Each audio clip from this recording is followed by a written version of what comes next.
Today we're looking at some of my favorite pocket knives. They're not all autos. Some of them are autos, some of them are assisted. Some of them have little flippers on the back that you can press to deploy it quicker. But these are just some of my favorite knives that I own. This is the Boker Plus Strike. It's the copper handle scales, and it's an automatic knife with a stone wash finish for the blade. This is going to be one of the heaviest knives in my collection. And I don't really carry this much. This was given to me by my wife's grandfather and as a Christmas present. And it's way too heavy for what I like. It is a nice knife. It is actually discontinued now. So if you can find it on maybe eBay or some online place that's selling knives, you might be able to pick one of these up. But as far as on Blade HQ, it shows discontinued. The price was $65 before they discontinued it.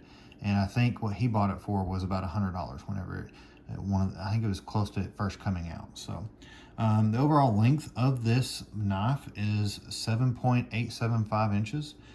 The blade length is 3.25. The blade thickness is 0.12, and it's made out of D2 steel. It's a very great knife. It goes out really quickly when you press the button. It's very hefty. Again, it's D2 steel. It has the drop point blade style, and it's got a flat grind with a stone wash finish. The handle material is copper, and the framer liner is made out of steel. The weight on this thing, like I said, it's hefty. It's 8.4 ounces, so it's a fairly heavy blade. And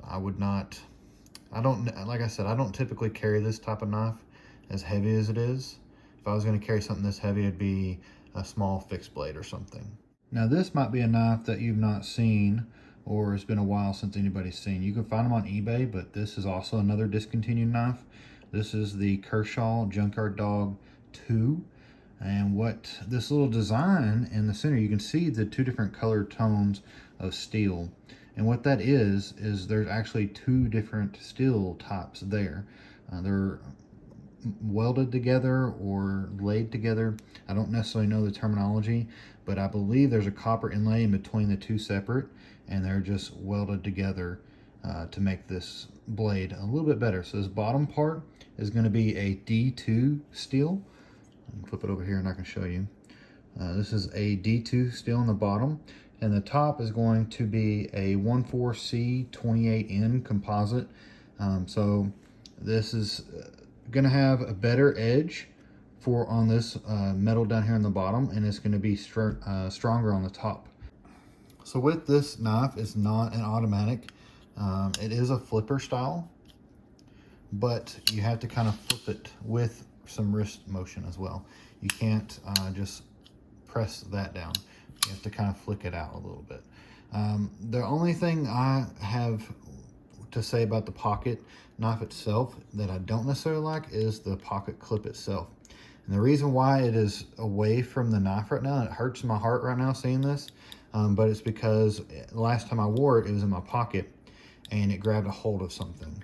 And I don't necessarily want to carry it because of that. And it's a little on the heavier side, so it's 5.8 ounces. It's not a super light knife, and it's not super small. We can kind of compare it to my Protech, about the same length blade almost, but overall you can tell a huge difference in weight. So this is the Kershaw Junkard Dog 2. If you want to find these, you're gonna have to look on eBay or some other website that some person is selling. I saw this on eBay just a couple minutes ago for about $320. I think I spent like 60 or 70 bucks on this knife when I bought it brand new. So if you can get one of these, I would recommend it. It's a great knife. It fits in the hand very well. It's made out of G10. It's got G10 handle scales. It fits my hand very well. It's got some jimping up here. It's a very nice knife. If you can afford it and you want it, go get it. But for me, I would not spend $300 something. I'm glad I got it when I did. This next knife is a Civivi, and it's the model is the Praxis, and it's one of my newest purchases when it comes to pocket knives. I've not carried a pocket knife in a little bit. I've kind of started moving towards fixed blades. Make sure you check out my future videos coming up, because I'm going to talk about some fixed blades that I carry, maybe some neck knives. But this Praxis was a purchase because I wanted a bigger knife. This is a lighter knife than the other two that were before this. This weight is 4.42 ounces. The overall length of this is 8.45 inches with the blade length of 3.75 inches. The blade thickness, it is 0.12 inches, and then the handle thickness is 0.51 inches. It's a great knife. It is not automatic. It does have a little flipper on it as well, and it will pop out when you press it with just your finger. You don't have to flip it with your wrist or anything. It's very smooth. It comes out pretty easily. The handle material is G10 with the finish of blue. I've looked online to try to find the actual blue. I actually ordered this off of Amazon, and I'm not necessarily finding a blue handled Praxis here lately. Some of the others I've found, they're in the $46 range, $42 range, somewhere around in there, depending on what color you get. This knife is a great carry. It's got a pretty stout pocket clip in there, and it doesn't move in the pocket. And if you want a non-automatic knife, this would be my recommendation for a great pocket knife to carry that's non-automatic and is not overly huge.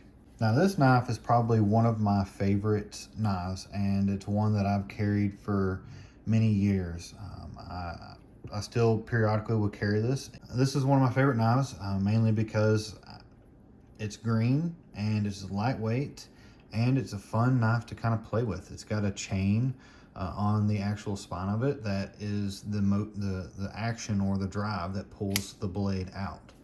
And it's not as fast as my Protech, but it does come out fairly smooth. With the chain itself, there are some, I'm trying to see if I can find it right here and get it in the camera. Right there is the locking pin that keeps the chain together. And I have broke that off. I have lost it before, and Worx sent me out a replacement pretty easily. This is a knife that I've used a lot. It is a tool, and the only thing that I've done to it that is my fault is right up here. I arced it whenever I was messing with an outlet. I was not shoving it in the outlet. I was trying to get the outlet cover off, and it was painted to the wall, and I was sliding it behind it, and it slid in and touched one of the wires that was connected back there. And so it arced and melted the blade a little bit. But other than that, this is a great knife. You can see the handle. It is aluminum, the handle is, and so it's going to show scratches fairly easily. If you drop it, it's going to make the color come off.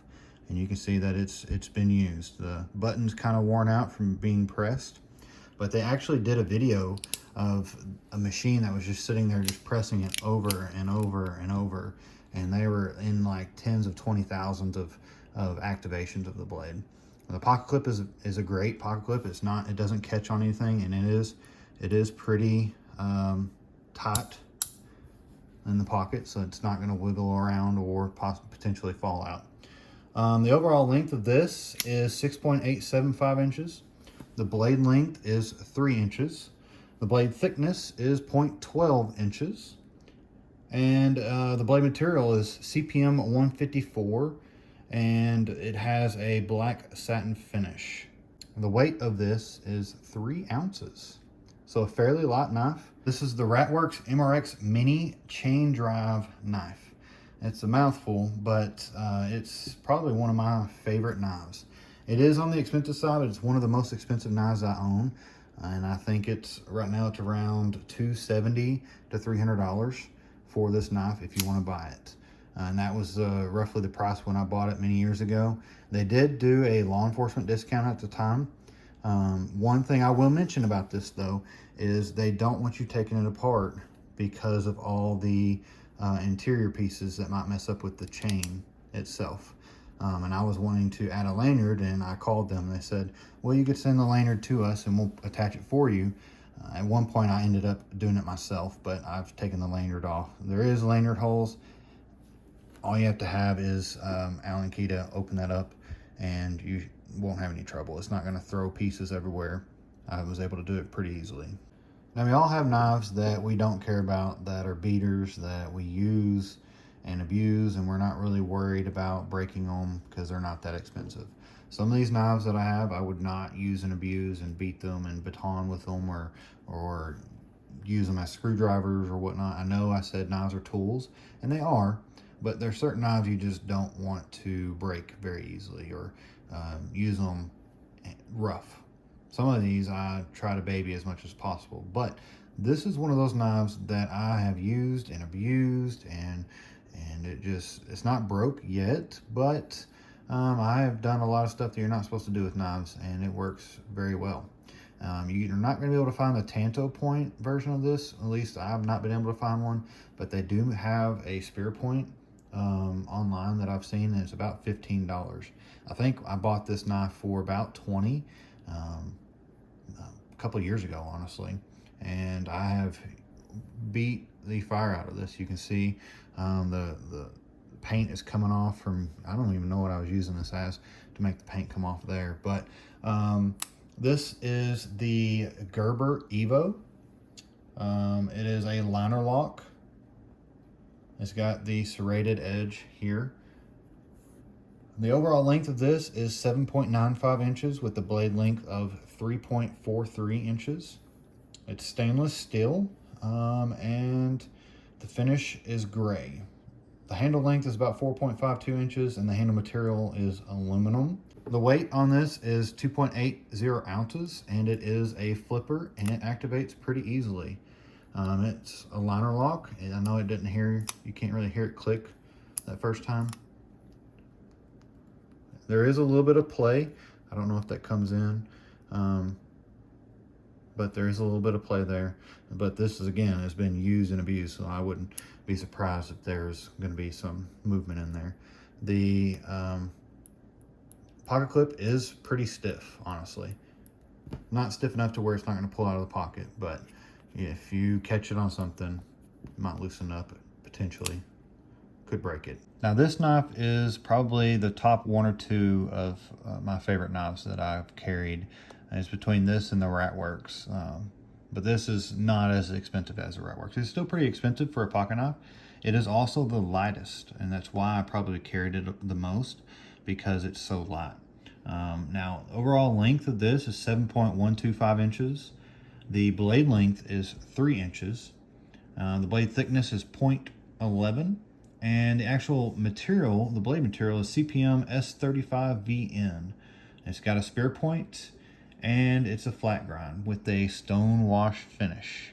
And I really like the finish on this blade. It might not pick up on the camera very well, but it is a very pretty knife. The handle length is about 4.125 inches. The handle material is aluminum. So again, if it's colored aluminum and you drop it or you scratch it, it's going to show underneath. In which, knives are tools, but there are some knives you want to keep as pretty as possible, and this is one of those. I'm not afraid to use this, but I'm not going to abuse this knife. This is more for opening letters, opening boxes, just light duty tasks. I'm not going to be batoning wood or bushcrafting with this knife. So it is automatic, and it is probably one of the fastest activating knives that I've ever had. It comes right out, and it's forceful with it. Okay, it's the Protech Newport. This and this knife are one of my favorites. They're roughly about the same size as far as length. This one is a lot lighter than this one. This is the lightest knife that I own. Coming in at 2.10 ounces, that is a extremely light pocket knife. So as far as pocket knives, I'm not really carried a pocket knife in, it's probably been about a year now. I've been more carrying neck knives or maybe a fixed blade in the pocket. Something like this with the Ulti-Clip. I like folders, I really do. I've carried a folder all my life, probably since I was like 12, 13, and I got my first pocket knife, which was the Gerber Paraframe. But when it comes to knives now, I'm leaning more towards a fixed blade than the folders. The folders, I've had many of them, and some of them have broken. They're not, I don't want to say they're not reliable, because there are some great knives that are folders that are extremely reliable, such as the Protech Newport and the Worx mini chain drive knife, or the MRX. Even Civivi, it's kind of surprised me at how well it's made and how sturdy it is. I've not been, this is my first Civivi, and it's a great knife.